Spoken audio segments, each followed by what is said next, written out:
Segunda Reis, capítulo 3. Se você trouxe a sua Bíblia,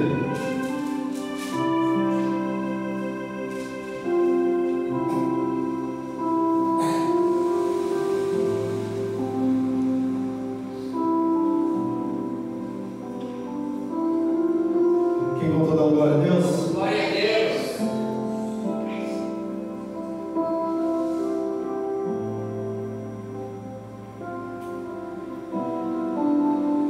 Versículo 14. E disse Eliseu: vive o Senhor dos exércitos em cuja presença estou. E se eu não respeitasse a presença de Josafá, rei de Judá, não olharia para ti e nem te veria. Ora pois, trazei-me um músico. E sucedeu que, tocando o músico, veio sobre ele a mão do Senhor e disse: assim diz o Senhor, fazei neste vale muitas covas, porque assim diz o Senhor, não vereis vento e não vereis chuva, todavia esse vale se encherá de tanta água, que bebereis vós, o vosso gado e os vossos animais. Amém? Que Deus abençoe essa noite a ministração da sua palavra no coração da igreja, de oração no nome do Senhor Jesus. A igreja pode se sentar aqui na terra vontade.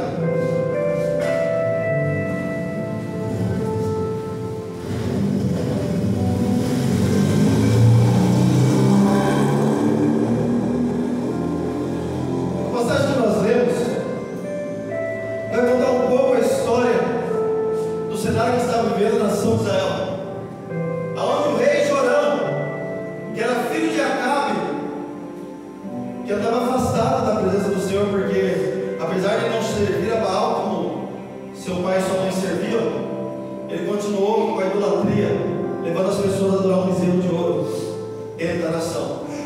Só que aí um dia os inimigos decidiram que não mais pagariam tributo para eles.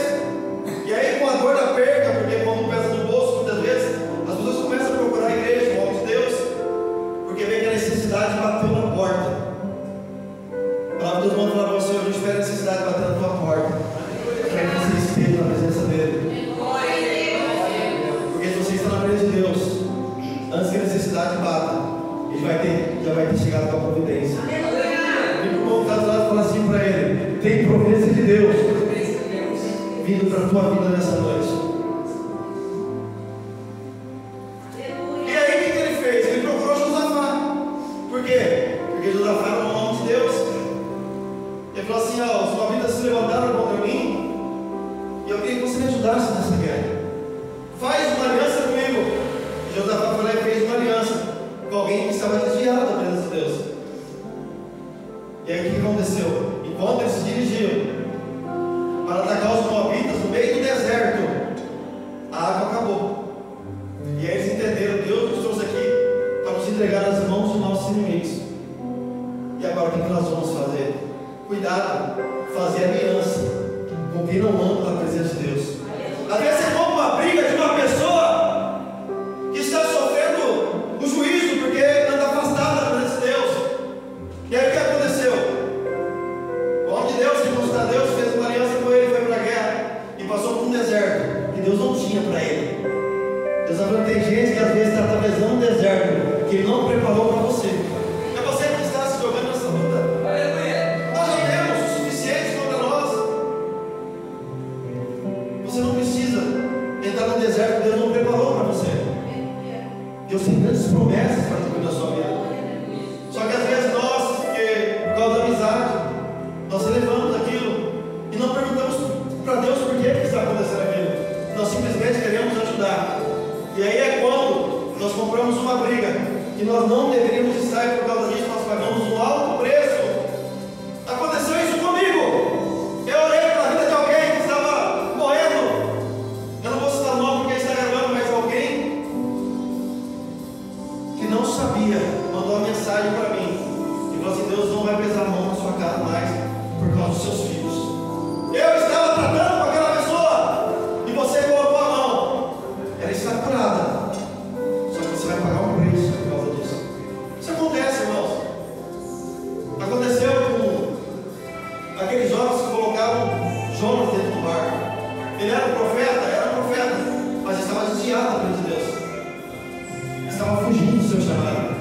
deserdar alguém que até é homem, mulher de Deus, mas está fugindo do chamado. Não coloque a mão onde Deus não quer que você coloque. Olha a Deus antes e pergunte por quê que aquilo está acontecendo. Aí você vai ver que tem método de prova, que não é o diabo que manda, é o próprio Deus. A Bíblia diz que Deus soprou aquele vento e Jonas estava tranquilo, porque ele sabia o que ele estava fazendo por aquilo. Mas as pessoas que colocaram ele no barco não sabiam. Cuidado com quem você coloca na tua vida, porque o seu barco vai naufragar. Entendo que Deus está falando para você hoje nessa noite.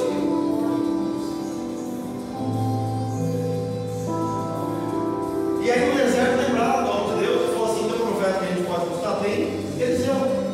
E na hora que eles foram falar com Eliseu, ele falou assim: se não fosse por Josafá, eu nem queria ver a sua cara. Mas foi respeito a Josafá. Traz-me um músico. E na hora que aquele homem começou a tocar harpa ao som da adoração, ele começou a profetizar. Talvez é isso que está faltando para você. Se render em adoração, para que a presença do Senhor seja derramada sobre a sua vida. Tem profetas que nunca mais conseguiram se mover através da unção, porque não consegue mais se render em adoração. Na hora que eu estava cantando aqui na igreja, Deus falou para eles: diga para a minha igreja lembrar dos primeiros cristãos que atravessavam provas, que foram jogados nas arenas, queimados, vivos, açoitados em praças públicas, mas eles tombavam e chegavam no céu com a vitória nas mãos. O próprio imperador se levantou, que estava na plateia, e quando viu os cristãos serem mortos, e com alegria eles encaravam a morte, porque sabiam que iam se encontrar com Jesus, ele falou assim: quem pode parar um povo que não teme nem a morte? Não sei, eles precisavam pregar o evangelho. As pessoas vendo aquilo se levantavam da plateia e desciam lá embaixo para morrer com eles. Se eu quero aceitar Jesus e morrer com vocês, porque vocês têm uma alegria e uma certeza dentro do coração que eu não tenho. É algo que eu não compro. É isso que Deus quer dar para você nessa noite. Não espere passar no deserto para você se lembrar da presença dele. E na hora que o rei começou a profetizar ao som da adoração, ele disse: fazei eles ficarem covas, porque assim diz o Senhor: não vereis vento e não vereis chuva, todavia esse vale se encherá de tanta água que bebereis vocês, o vosso gado e os vossos animais. Sabe qual é o problema